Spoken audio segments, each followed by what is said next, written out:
And just so people understand what that basically means is that now when that income comes in, we have the personal allowance. Antoinette has her personal allowance at around 12 and a half each. Then up to 50,000, up to the 50,000 mark is 20%. So basically, there's 100K of income that can come in, and the highest rate of tax you're paying on that is 20%. Literally. So you're keeping more of it. Whereas when you are employed, your employment income took you Way over that. over it. So that means when you're getting it in, you're now paying 40% or even 45% Yeah. tax on that money. So now in the UK, you're keeping more of your money on the income you get in the UK. Yeah. And then outside the UK, because you're in Dubai, you're only paying 9%. So you're keeping more of that as well. Exactly. So that's an instant pay rise. Instant pay rise. So it's not just going to like, oh, I want to go to Dubai for lifestyle and da-da-da. And yes, Dubai has its own costs and so forth. But it literally, once you can really make money work for you, you can then decide what money you want to pay in the UK. Because again, now if you want to use NHS, you can still use NHS. If you have pensions, ISAs, you can still use all of those things because you're paying tax in the UK. Yeah. But then you can still benefit from the fact that you're also in Dubai paying tax in Dubai, but it's much lower.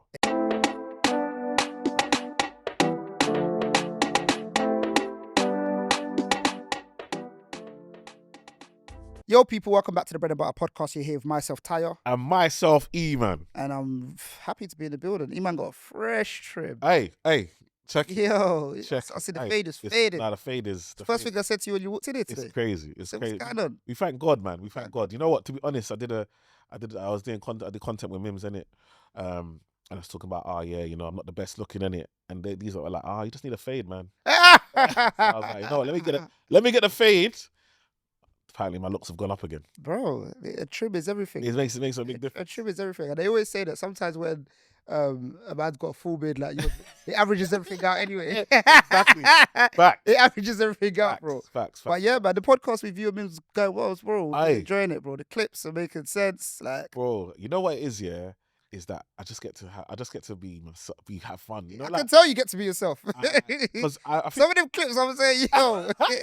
people that like, you know what's mad, like, because I like Eman Sampa, he's been commenting, he's like, bro, you're having too much fun on this thing. Yeah. Because he knows, like, you know, Exactly. man That's that what I'm saying. knows, The people man, that know you, they like, know, like, bro, this guy's I'm in my element. This is how I really am. Do you know what I mean? All this talking correct and that's not really me. Like, this is how I am. So it's good. And you know what? I feel like the whole point of the podcast is to give Mims a platform, and I feel like I'm seeing her come out more and more. She's getting more and more comfortable. I really feel like, you know, she's a great example to loads of these young women in regards to being a mom, an entrepreneur, you know, also being a wonderful wife and so forth, and balancing it all. So I feel like I wanted to give her a platform to get her message out, and she's just doing fantastic. So she enjoyed it. She's getting more and more confident, and and it's just fun. It's good to do something together with your wife, innit? Absolutely.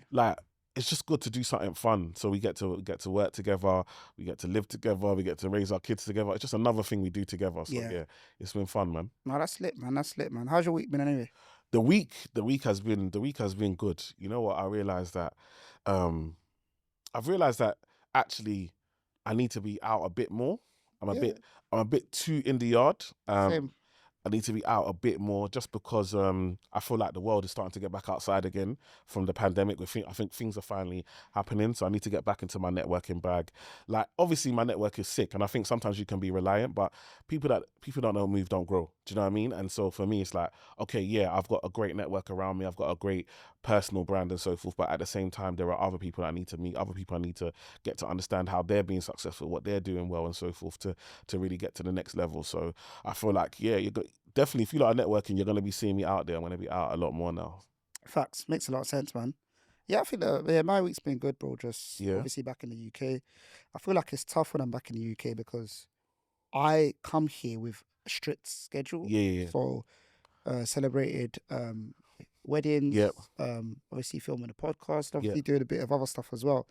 And when I'm back, like, people see that back and want to do stuff, but it's kind of like I came back for a period of time to get this stuff done, so it's just so intense. But yeah, bro, things have been good. I feel like I'm in a season. I feel like I'm in a season of war, bro. I hear you. I feel like every single day I wake up and I just have to get out my sword and go to war, bro, until evening, bro. No, I'm with you, but you know what? I feel like one of the things come for you coming back is the weather now. It's different. Like when you're coming back in the summertime, it's all right, but coming back to this cold, today fog. Can you even see outside? Like Fog the is crazy. fog is crazy. Just Like just jokes. Yeah. This is even relative to you because obviously you're a Tower Hamlets boy. yeah. Bro. Yesterday I was in Whitechapel, bro. Oh Lord, it's the worst, isn't it? It's a bad area. No, Whitechapel is the pits. Like it's bro, actually it's a bad. It's it hasn't very, improved. very. I know what's mad, It's yeah. so close to Central It's as so well. close. You know what's mad about Whitechapel, yeah, is that of Tower Hamlets, yeah, because that's where I was born. Whitechapel Hospital. That's the role that hospital in Whitechapel. That's where I was born.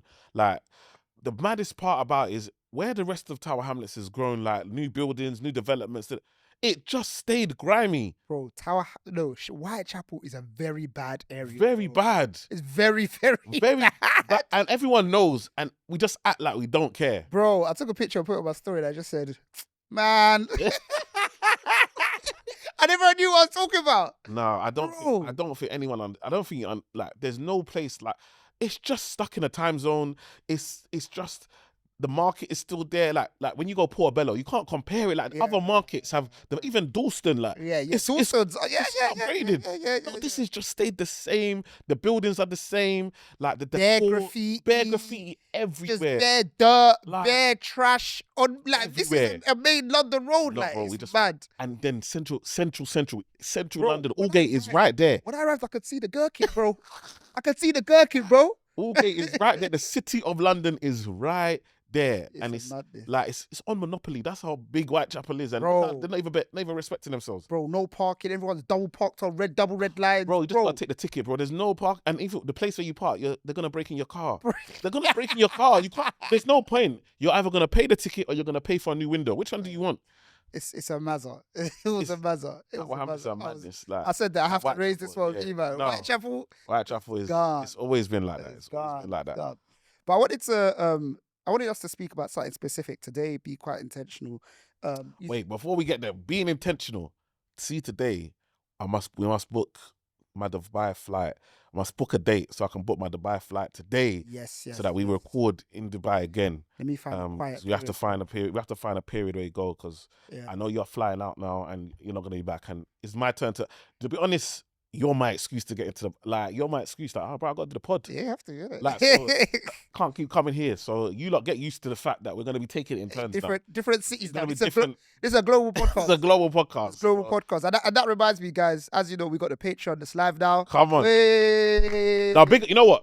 Honestly, big up, Tayo. You see, one thing about this life, yeah, you gotta be intentional and you gotta be strategic. And one thing I said, the reason I did the podcast with Tayo is that I know this is a man that get things done. I said, I'm here, I'm good, I can come, I sit down and talk. But in regards to logistics, times, dates, guests, bro, Tayo takes all of that. I need you to understand, this podcast doesn't even exist without the energy and effort that Tayo puts in to make sure that we're here, we're on time, the dates are booked in. He's flying back and forth, and even the Patreon, he set it up. You know what I mean? I don't do technical stuff. He set it all up.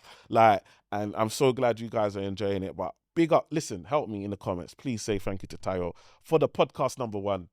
For making sure the podcast happened, making sure we both made it happen. We both made it happen. But you make sure the dates, I do the logistics. I can't help it. I'm addicted to stuff like that. I'm addicted to doing. But you know what's very, very interesting, which I've learned about this podcast as well, from doing this podcast with you, bro, I've actually learned that Eman is way more famous than I am. The podcast has actually confirmed it. Why you say that? Because a man will hail me up here and they'd be like, yo, bro. And obviously, I love that, and I'm always a lot of the time it's appreciate you, what's your name, blah, blah, blah, blah, blah, blah. It's like, yeah, what's your name? I know you through that podcast that you do with Eman. Where is I know you through Eman? I'm like, right, you don't know about independently. Man's doing my thing. I got BAFTA award winning. You don't know about it independently, you know? So, bro, obviously we go way back. Yeah, exactly. It's a blessing to be able to do the pod together. Yeah. It's also a blessing to be able to have guests that grew up with us as well. Yeah, obviously, we've had Triple B, we've had Joy, everyone that kind of went to our church, and we're going to get more on as well. Yeah, and hopefully it just gives you guys an insight into what it was like growing up for us. Yeah. And hopefully it gives you guys that peep into behind what it was like growing up around us, right? But speaking about back to the Patreon. Patreon's live now. Details in the comments below. Get all sorts of goodies in the Patreon. Yeah. Live episodes with Come on. Eman where we're literally like, this is one where we're literally just being loose with it. We're live. We're speaking to you back and forth in the comments. Yeah. Two-way chats. It's sick for us and Eman as well because it's not as produced as a podcast. Yeah. It's a live one, so we're just coming casual. We're gonna spend some time with you guys, and we're really excited to do that. Shout outs at the beginning of the podcast. We've even got like a group that you can join and be in convo with us and the team and other people that are supporting as well. Loads and loads of good things. I'm not going to ring them all off. I'll probably speak about some of them at a time, but check the details in the description below. You can check out what you can get with it and support us, man. Yeah, and I think all the stuff that Sarah said is great. But blood, if you love the podcast and what we're doing, bruv, just sign up. Yeah, sure. The lowest one is what £3? £3. Like, come on, you lot can spend. Look, you lot are out here giving £3 to randoms on the road. When they stop you, when they ask you, giving them £5. They stop you at the train station. They're not letting you go. Not letting you come on. You gotta just tap in so you can get back. It's like, come on, £3 is less than a coffee, bro. Anywhere. So if you think that we're worth a coffee, bro, just drop us a month, not a week. You know, this is just one coffee. Yeah, one. If you think that what we're doing, the value we're adding to you is worth a £3 a coffee, then just do that. Whether you like, do you know what I mean? Whether you interact with all the other stuff that we give or not, the fact that you're getting the pod. But I think what's really good is that you can get the pod with no ads. That's it. Do you know what I mean? So early release as well. Early release. So you get it before everyone else. You get it with no ads. You can listen in. So yeah, we want to shout you out. We want to be shouting out as many of you as possible. So just keep signing up and we're going to start doing shout out soon. Yeah, absolutely.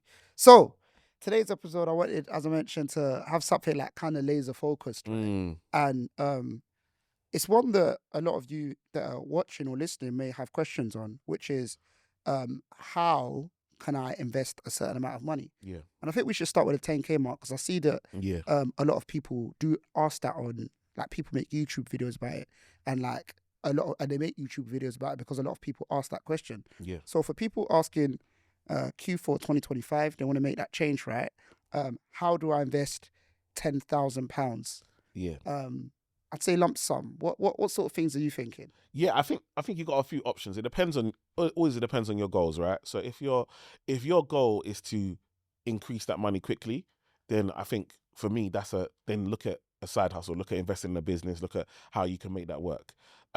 If you're someone that says, actually, you know what, I want to build this passively, I don't need the benefits now, I want to see the benefits in the future, then I think, investing in a fund or in stocks is a good option. I think 10K is not really enough to invest in property, but it is in a business like rent to rent. Because for me, I don't see rent to rent as property. I see rent to rent as a property business. I always tell people that it can be likened to, like, a lot of people like, rent to rent, but it can be likened to a certain extent to like a barbershop. Because what they're doing is that they're taking a commercial building, just a commercial building, they're adding value by putting barber chairs in there and mirrors, and now leasing the real estate at a higher price to the barbers or whatever it may be. So that's what I'd see like, obviously trying to buy, because again, I guess there's a property you could buy out and put 20, like, but 10K to me, I feel like that's money. That's the start to build to something bigger. Do you know what I mean? Yeah. So what I'm really looking at is, what can I do with it, either long term or right now? So again, if I'm thinking about buying a house, then for me, that 10K, I put that in a lifetime ISA. If I'm between 18 and 39, I put in a lifetime ISA. If I put 4K now, then I put another 4K in April of the new tax year, I get 2K back. No matter what the market does, no matter what's going on with Trump, what the interest rates are, that is guaranteed. I'm getting that from the government. So that's a great. That still leaves me 2K left over to think about what I want to do with that. Do you know what I mean? It's perfect. So to me, that would be, my first thing is I want to buy a property. That'll be what I'll be looking to do and maximize it that way. If I feel like, actually, you know what, I want to go down the business route. For me, I love business. I think doing a side hustle. And again, I don't think you even need 10K to go down the business route, really and truly, because if you're using Zoom, if you're like, maybe what more you use it for ads, do you know what I mean? So that people can get to know who you are. And so again, you don't even need a website. I tell people, I want to don't need a website. If you've got an Instagram page and a link in your bio, That's what the website does. That's what it's for. Bro, it's funny because people are always attracted to doing the pretty stuff. Yeah. So man, I've got like they've revised their logo 9 times. You know what I'm trying to say, but they haven't even got one email. Come on. They haven't even thought about where to market and so on and so forth. So I'd say do the dirty work first. Yeah. Like, get your hands dirty. Exactly. Like, get in there and understand where's the demand coming from. Like, how are you going to attract people? Yeah. It doesn't have to look perfect before you begin. Exactly. And I feel like so many people spend so much time on perfection, which means that they don't get started, which means that they lose opportunities. All of the people that you might be seeing and that you may be aspiring to, I challenge you, right, to go back to the beginning of their page. Yeah. Do you get what I'm trying to say? Yeah. And see what it looked like before. Yeah. And even for us, it's the same thing. We just started, right? Yeah. When a lot of people don't remember, bro, the old Bricks with Tips logo was a picture of Antoinette and I at a wedding that was shot on like a 4 megapixel phone. I sent it to Big Hendo. Yeah. He used his iPad to outline around it and then wrote Bricks with Tips underneath it. That's what we use it for our logo. Yeah. A lot of man would have been spending a year perfecting their logo. Come on. You get what I'm trying to say? It's okay to change things later and improve. Yeah, it's okay. So I completely agree with you. Yeah, and I think it's so important. Like, it's so important to say, like, actually, let's just move forward. Like, how do I get started? Like you said, get your hands dirty. I always on my course, I talk to my. I'm like, listen, the first thing you need to do, find 3 people that can use your service. Yeah. Forget, either do it free, do it at cost price, whatever it is. Just get 3 people. Number 1, you're gonna learn about. Do you actually want to do this? Do you actually enjoy it? Yeah. Do you know what I mean? Number 2, you're going to get feedback from them. Yeah. Because that's going to be part of the agreement. I'm going to give it to you at this discounted price or give it to you for free, but I need your feedback at the end. I need a recommendation. I need you to say, to give me, to say that you enjoyed the service or how you found the service. And then after that is then you've got social proof. So you know you can deliver the results and you've got other people that are saying that you were able to deliver the results for them. Yeah. Then you can scale. Then my final thing is you ask them, what would you pay for this? Yeah. So if you had to pay, now that you've experienced it, how much would you pay for this? Yeah. So now people say, I don't know how much to charge. You can find out from people that have actually experienced your service, what they feel the value is. And that gives you a good gauge. Absolutely. And it's perfect for the people that are going to be your customers later because you would have delivered it now. Exactly. You got to say, whether it's a product or a service, you would have delivered it. Exactly. And you know that you can deliver it and now scale it. I wanted to ask you, because you've got loads of positive feedback from your course. I even messaged you the other day saying that my cousin didn't even shout me, like he went on it and said that it was sick, innit? Yeah. Growing income, what percentage of people do you feel, do you realize have joined to grow their income? Bro, whether they know it or not, all of them. I'm on all of them. Yeah, because that's what you need to be doing. Like, I feel like it's one of the main reasons why people come on my course, to be honest, is that I show them that the lie in it. Like, the plan, the systems plan is to give you a job, and a job is just over broke. Yeah? That's what they need you to be.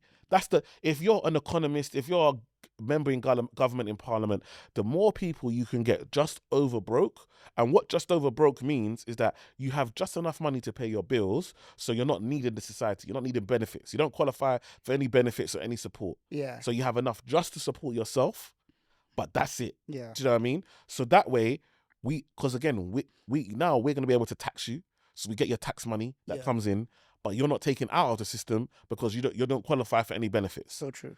That one income, it keeps you just over broke and keeps the money flowing in the system. The more people we have on that, the better. And what a lot of people are doing, you are stressing your income. Like, your income is stressed. You wanna look after your, like, and I tell people, like, even on my call, I always say, how many of you want to live a better life than your parents or grandparents? Everybody always says, yeah, I want a better life than them. Yeah, but the reality is that we're trying to do what our parents and grandparents did.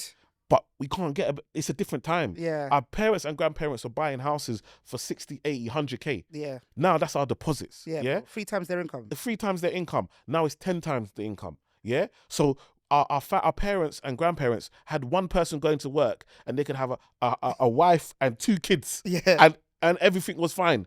Do you understand? We have 2 incomes in a household. It's still not enough. So the problem is that a lot of us, we're stuck in our comfort zone of repeating the past. So what's comfortable to you is what's normal to you. Yeah. Yeah. So you naturally, as a human being, you will naturally do what is normal. And what is normal is what you've seen being done before. Yep. So you've seen your parents go get education, then get a job, then pay into their pension, and then you see retire and you feel like, okay, it worked for them, it's gonna work for me. It's not. It's not. It's not. Everything has changed. Even pension. The age that your parents are retiring is not the age that you can retire at to get your pension. Do you know what I mean? Though, but I feel like people just need to pay attention. Like, literally look at what's going on. Like, the pension thing, you can see that coming a mile off, bro. You get what I'm trying to say? But at the same time, education is a big part of it. It's a big and that's why you need people that know. Yeah. And because of that, I'm going to take back what I just said about can't people see it coming. The reason why I could see it coming is that I'm working in the industry. Yeah, exactly. And every day I'm working in the industry, I'm seeing that the pension age is changing. They say by this year's anticipated to be this. I'm like, bro, this don't make no sense. Come on, bro. So I feel like it's something that I said recently, like, you don't know what you don't know. Yeah. And when someone shows you, it's going to reveal so much to you. Like, education is so much power in today's age. Yeah. And so every single person on my course, whether they know it or not, one of the goals is to increase their income. So I sit with them. What do you do? How do you do it? So some of them, and I'll be honest, so some of them, they've got a skill. So I've got people on my course now, they're teachers, some of them are nurses working at NHS, some of them are pharmacists. Like, they've got jobs that you easily transferable skills. You can train, you can coach, you can teach. Some of them are senior in their, like one of my clients on this course right now, yeah, he was earning 25k doing tech, and then he basically did a course and then learned to do cloud engineering. Different. And he went from 25k to now earning 50 something thousand. And his 25k was apprenticeship. So he's young. He's like 24, 25. Pay for my course. Yeah, he's on it. I was like, did you know that that's a course? You can now teach people. You've literally shown people. You've literally done it for yourself. Yeah. There are loads of people who are on 25, 30k that would love to learn how to get into cloud engineering. So that if this is a job that is for the future and what it is and how they can do it. Yeah. And that alone, and you don't need bare people. Yeah. And I do the numbers with him. Yeah. And he's like, bro, I never would have thought. Yeah. I never would have seen it. It's so interesting because, like, I always try and simplify these things, innit? Yeah. When I say you don't know what you don't know. And it goes back to what we were saying about, like, our parents, for example. So some of our parents still might think today that being a doctor is the way to get wealthy.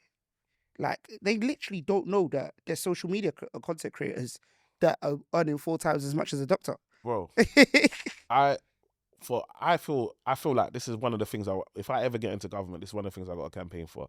Like, our nurses and doctors have to be paid more. Yeah. Like, they are so underpaid for what they do and the importance they bring to society. Like, imagine train drivers getting paid more than a nurse. It's crazy. Like, what kind of world are we living in? Do you know what I mean? And these men are still striking because, you know what? And I don't blame them because they know their worth. Yeah. They know their value. So they've got a union and they're going to strike to get what they want. And again, we as a society have to look at it and really appreciate the value. But it's one of those things for me. It's like the way we are critically underpaid, like, in this country. We have to remember, like, I always say, like, my pops, when he was working, he was earning 30, 35 grand as an accountant, and that was 20 years ago. He was earning that. Man are earning 50 grand 20 years later. Do you know what kind of pay cut that is? Like, Pay cut, do you know what kind of pay cut that is? Yeah. Like, when you think about the cost of living over that period of time. Yeah. Like, the salary, if you consider what our parents and grandparents are on, we should be on 80, 90,000 that should be the standard. Yeah, it should be around that figure. To be comparable, to see where we've gone. We're nowhere near that. The cost has increased and the salaries have stayed the same and really gone up much slower. So it's really important for us to look at, okay, we're not going to get it here. Where else can we get it? Then I've got other clients, for example. I've got other clients that are, some people that have joined, they're now on 100k, 125k, 130k, 150k. Bro, the tax is mad. So making any more money employed, unless they get to the point where they're making like 250, 300, where the tax can just be bland, there's still enough to go around. Come on, you got to do what the rich do, which is funnel it through a company. Because remember, once you get over that, they lose their benefit. They got kids, they lose so they lose their allowance. They lose the nursery vouchers, so they have to pay the cost of that is where. So now they've just got to throw all that money straight into pension. Yeah, like, which means they're not seeing that for time. So again, this is where they want to have a strategy where I say, look, if you've got to, I tell people, if you get to over 75 grand, if you're earning over 75 grand or more, there are loads. If the average salary is 30, 40 grand, there's the bulk of this country, people that work in this country that would love to learn how to be you. Even apart from learning that, I remember when I used to tell people that, bro, once you earn 50K, bro, if I was a girl, I'd just do hair on the side, bro. Bro, because honestly, yeah, it's less work than trying to Yeah. get a promotion where they want you to manage 15 more people Come on, for 7K pay rise. trust me. When that trickles down into what your net pay is, there's nothing. You It's might as well nothing. just do hair on the side, do nails, bro. Find a side hustle, basically. That's it. Find a side hustle. And again, with different people, it's different things. So some of my guys, they've got natural jobs where we can go and they can naturally use their skill to start a business and create it. Like maybe private tuition. Exactly. Something like Something that, like that. basically. So, but then I've got other people that they've got ideas, they've got things that they're passionate about, and they know, okay, yeah, I want to try and turn that. So that's great. Then I've got other people that have no clue. They're not business orientated, and I promise you, with them, I send them to do your course. I send them to do your course and tell, look, this Airbnb thing, learn it. It's a business that you can do and learn. Like, and again, it's not something that you have to go and make millions, but even if you're making an extra 3-4 grand a month, 3-4 grand a month is solid. and that's very achievable And it's born out of nothing. out of nothing. And remember, we're at a stage now where landlords are. There's never been a better. People don't understand. There's never been a better time Facts. to go into Airbnb than now. We have rent to rent is a strategy that has been very difficult over the years because landlords have all been like, why would I give it to you? I can do it myself. Landlords are selling up right now. Yes, that's true. And guess what? They're trying to sell and now they can't sell. So guess what? They don't want to have normal tenants because of the renters' rights rules that's coming in. So imagine if I can rent my house to a company where I know that I'm still in control. Yeah. There's a Kick them out if they don't pay. if they don't pay, I can get rid of them. If they don't have the same rights as individual renters, leave the individual renters for local authorities and governments to deal with. Yeah. Now we can deal with businesses, we can deal with care homes, we can deal with these types of people that want the space. And guess what? I can give it to them, and now I've got a business. So there's never been a better time to phone a landlord and say, listen, I'm going to take it off and give you guaranteed rent. They are in the pits right now. A lot of landlords right now are paying people to live in their house. Literally, yeah. They're paying £300, £400 a month because the mortgage, what they're getting from the mortgage. Because remember, interest rates are 1%, 2%. They're now 4 or 5%. Yep. Like increase that they've seen. And then now with the taxes and if it's in their own name, they're literally paying for people that the mortgage, after the profit, they're making a £300 a month, £400 a month. Imagine having a house and you're literally paying someone to rent the house from you. Bro, I'm glad you raised it because a lot of people don't really understand the pain that landlords are in. Because it's funny because I haven't said it on a podcast in a long time, but I said it on a podcast I was a guest on recently. And obviously, Antoinette and I own properties in our own name, high rate taxpayers too. Yeah, come on. When I was working anyway, high rate taxpayer. Come on. And I said that when they introduced those mortgage interest relief rules, which meant that the tax goes up significantly if you're a high rate taxpayer, it's one of the things that triggered me to quit my job. Yeah. Literally quit. Yeah. I saw the tax bill and I said, this can't happen next year. Come on. Do you get what I'm trying to say? Can't make sense. Literally, so if you really want to understand how much landlords are looking for options, remember, I am a landlord that quit my job based on the fact that the mortgage interest relief rules made owning those properties in my name ridiculous, basically. Can you also just add on that in regards to like now that you've moved to Dubai, why that was like, what's that done in regards to like for you, how that's helped in regards to from a tax point of view? Because obviously you got your UK income and your other, like, whereas before when you're making all your income in the UK, it was a negative, but now you've got part of your income in the UK, part of your income outside the UK. Can you explain to them why? I'm not saying they have to move to Dubai, but why looking at actually moving outside can make a difference? Yeah, huge benefit. So for property that's in the UK has strict rules on that. Money earned off property in the UK has to stay in the UK. Yeah. So I get taxed on that in the UK. I do a self-assessment. Yeah. And the properties that Antoinette and I own in our own name, we don't actually have a job in the UK. Yeah. So there's zero income. So there's 4 properties that we own in our own name.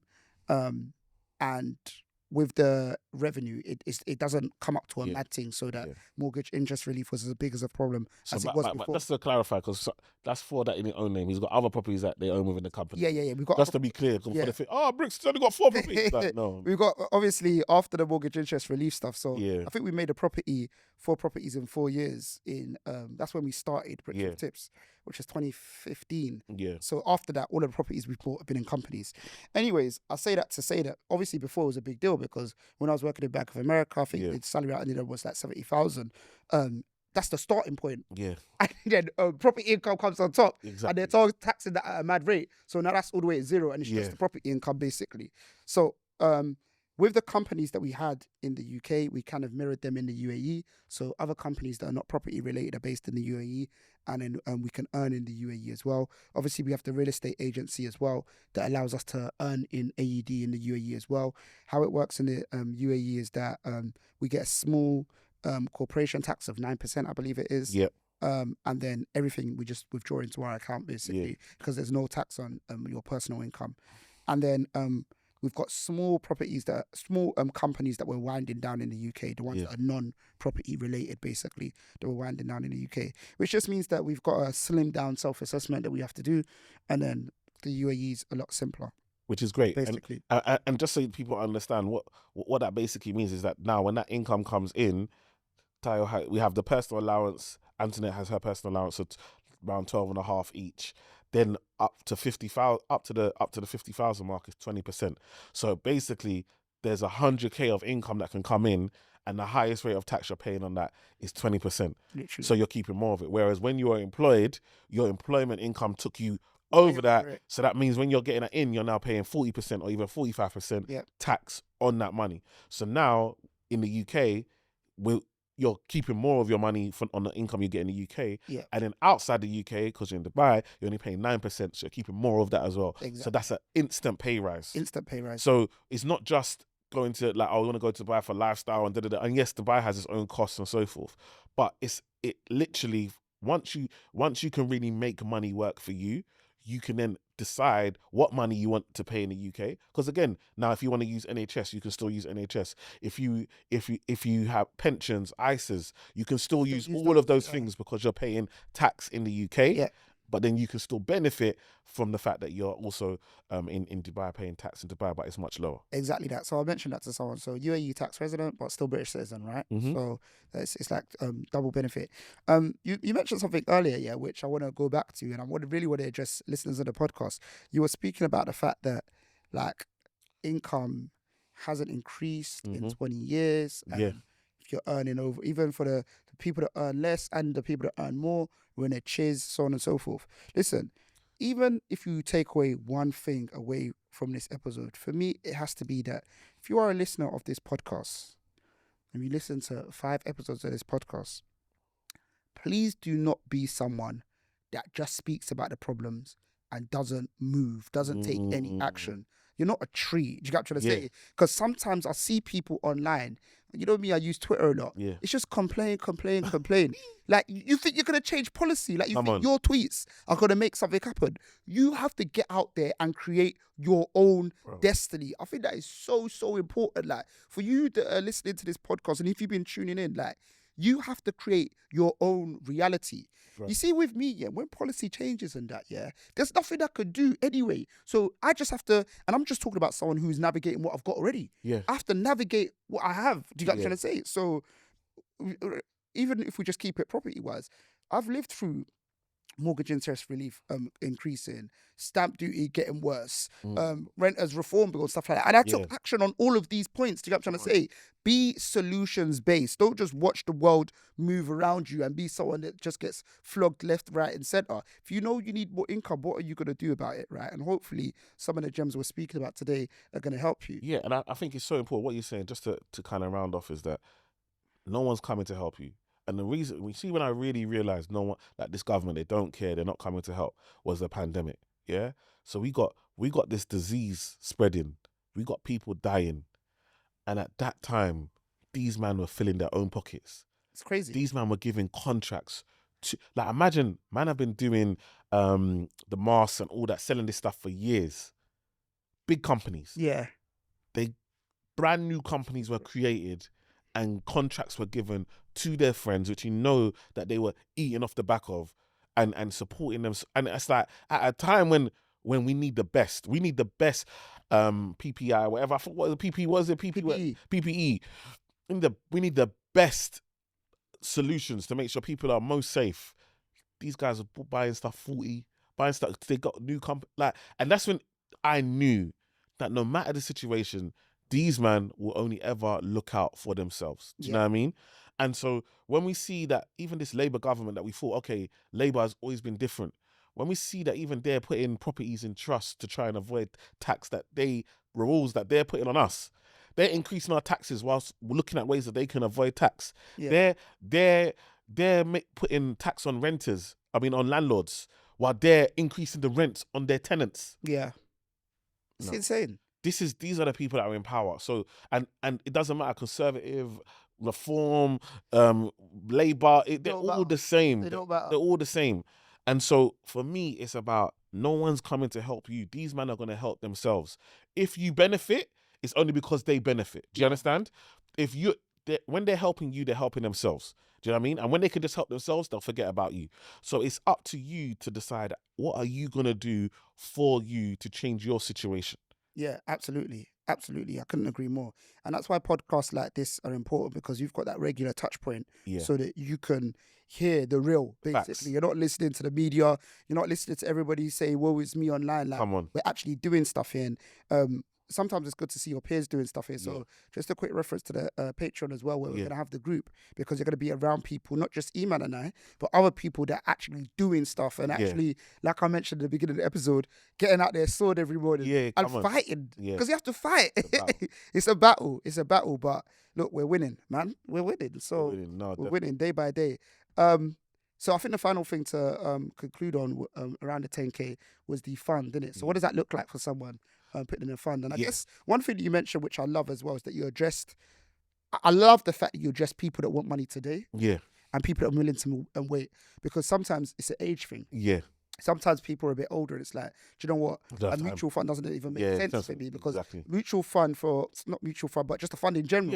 Obviously, for a lot of people, it makes perfect. The latter years, the last 10 of those 40 years is when you're cooking. Yeah, exactly. Do you get what I'm trying to say? Exactly. But for some people, they're not looking for a 40-year plan. They're looking for something a bit short term. But for the people that are looking for something a bit longer and are willing to wait, what does that look like? Yeah, so I think the main thing I would do is, if I had the 10K, I'll put in stocks and shares ISA. Yeah. The reason I look at stocks and shares ISA over pension is because although pension gives you that 25% on top, which is great, but that's trapped away until retirement age.